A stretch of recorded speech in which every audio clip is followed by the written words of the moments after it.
So good morning, sir. Today we are going to talk about the review of the reinforcement learning approach for conflict resolution in air traffic control. So before we start, let me introduce myself and my group members. So my name is Steven, and my group members are Finley Jinxia, Yap Guan Yu, Michael, Ethan, and CA Jinxi. So before we start, let me briefly introduce to you the background of this research. So in recent years, civil aviation has rapidly developed, leading to increased air traffic flow and a higher workload for air traffic controls, or also known as ATC. So the Federal Aviation Administration has forecast a 1.5% annual increase in aircraft handled by and route centers from 2020 to 2040.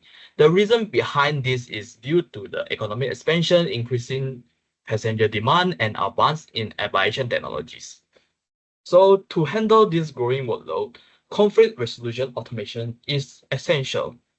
So there are a few methods to handle this, so such as geometric algorithms, optimal control in theory, and intelligence approach. But recently, deep reinforcement learning has emerged as a powerful tool.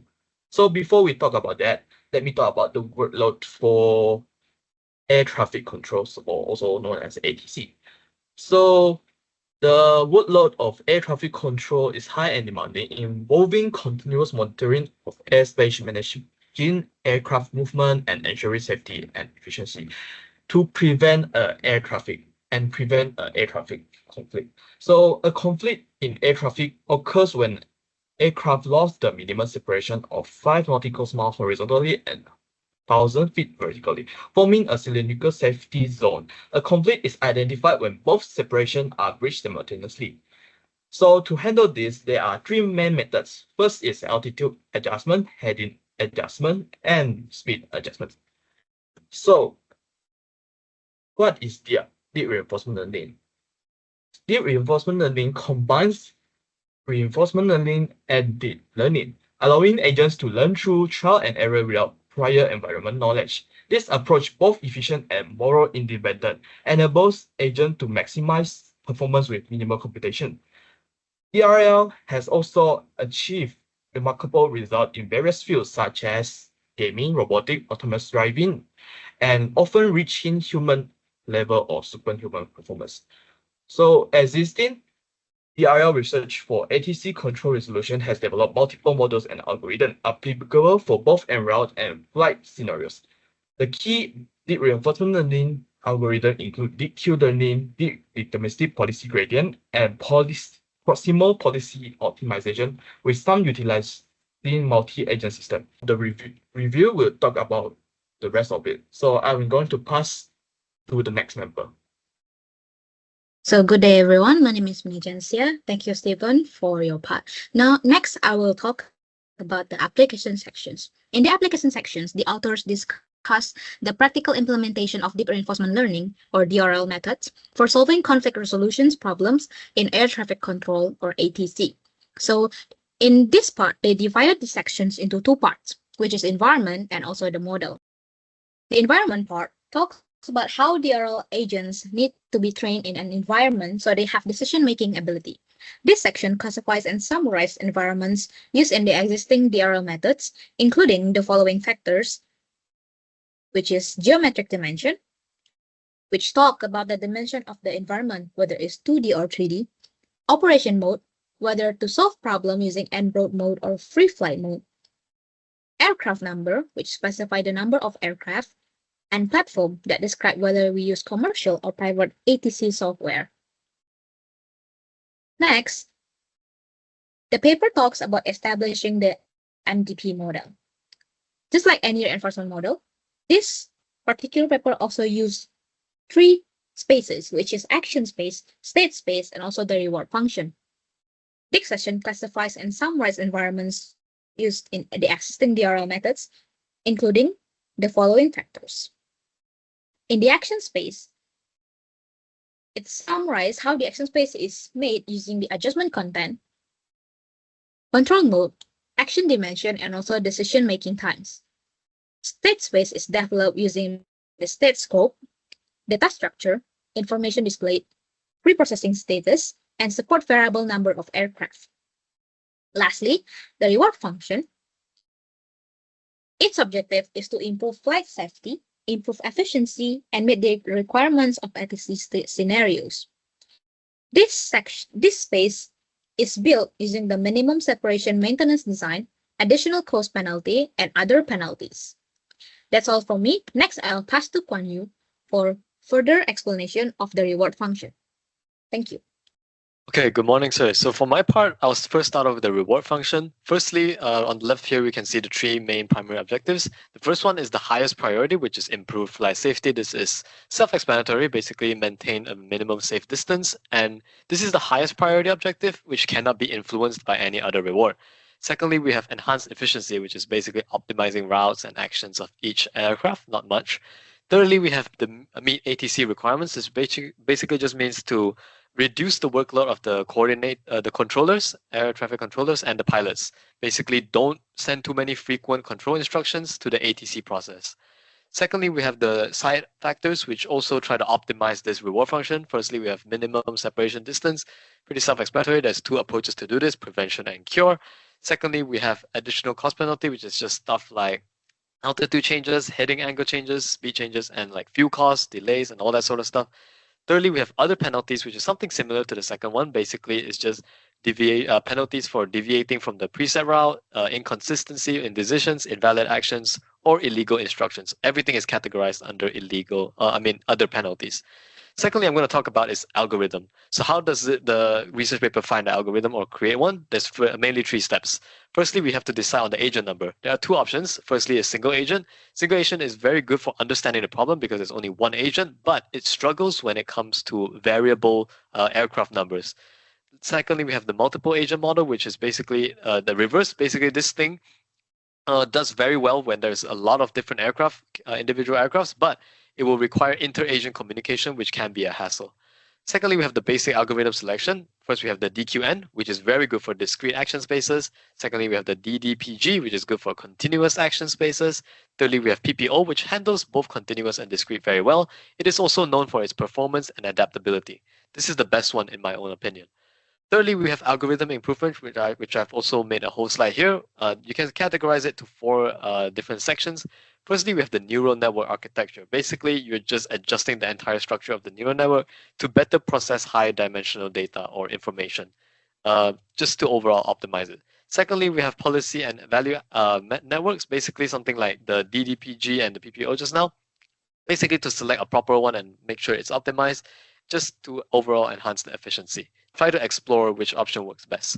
Then we have meta control logic, which is basically introducing a higher level control logic to guide agents back to their original flight plans to resolve after you resolve conflicts. All this does is just to make sure temporary deviations don't become permanent problems. Lastly, we have training enhancement, very self-explanatory. It's just techniques like experience relay, target networks, and reward shaping to better improve the agent performance in more complex environments. That's all from me, and now I will pass it to the next person in the presentation. Thank you, Kuan Yu. So another way that can be used to improve the model besides enhancing the structure of the agent is by giving improvements in the area of the training algorithm. This approach can be done without changing the agent structure. The first improvement is the deep Q-learning algorithm inspired by the model voltage potential or MVP approach, which predicts a new advice heading and speed. Another improvement mentioned is by using heuristic search algorithm for conflict resolution. That is, decoupling a space into several subspaces to reduce the action space from n to the power of 5 into only 4 n squared. This is the pseudocode for the deep Q-learning algorithm used for the training algorithm improvement. Another proposed model is the K control actor critic, where K indicates the number of control times. And for the case where there is no conflict, a low value of K is preferred. Independent deep Q-learning algorithm is proposed to solve the multi-aircraft flight conflict problem.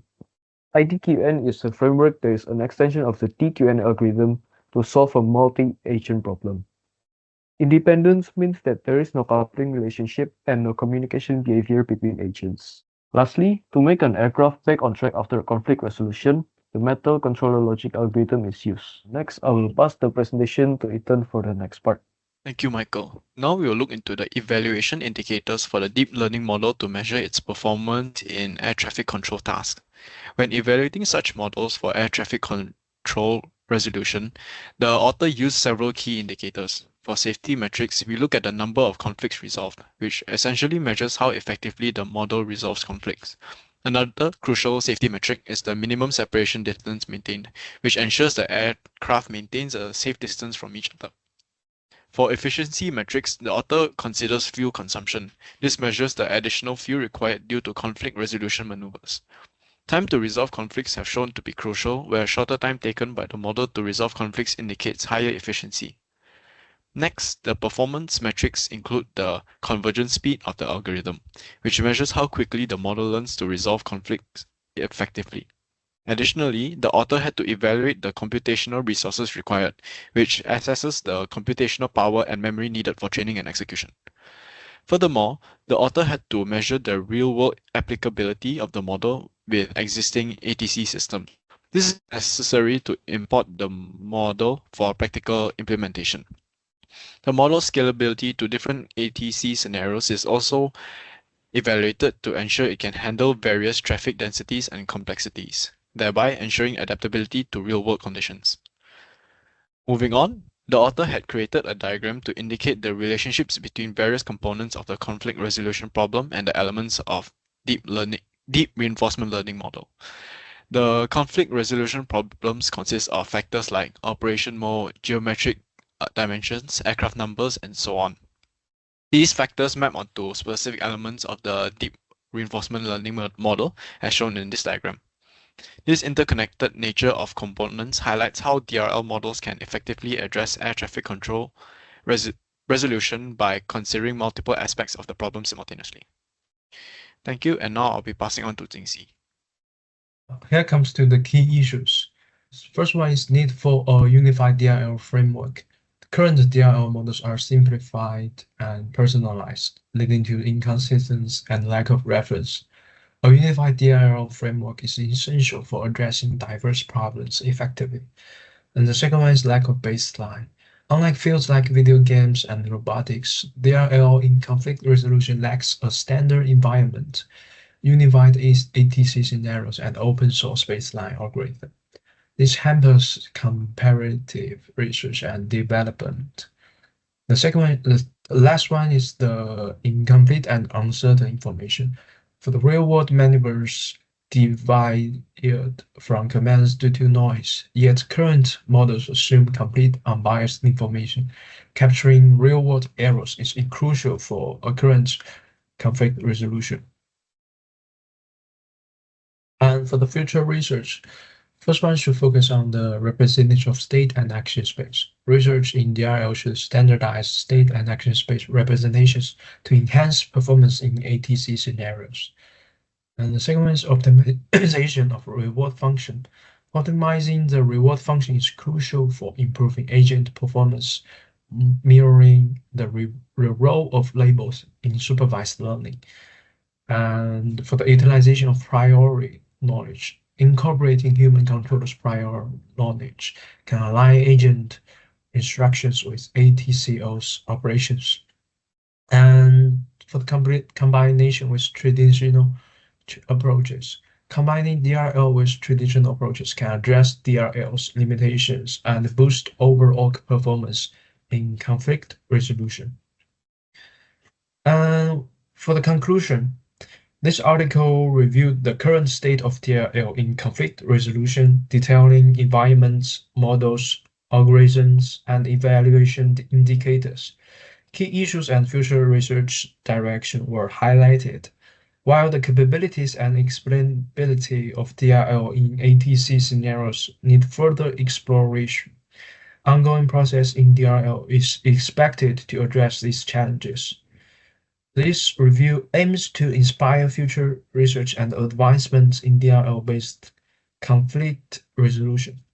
That's all for our presentation. Thank you.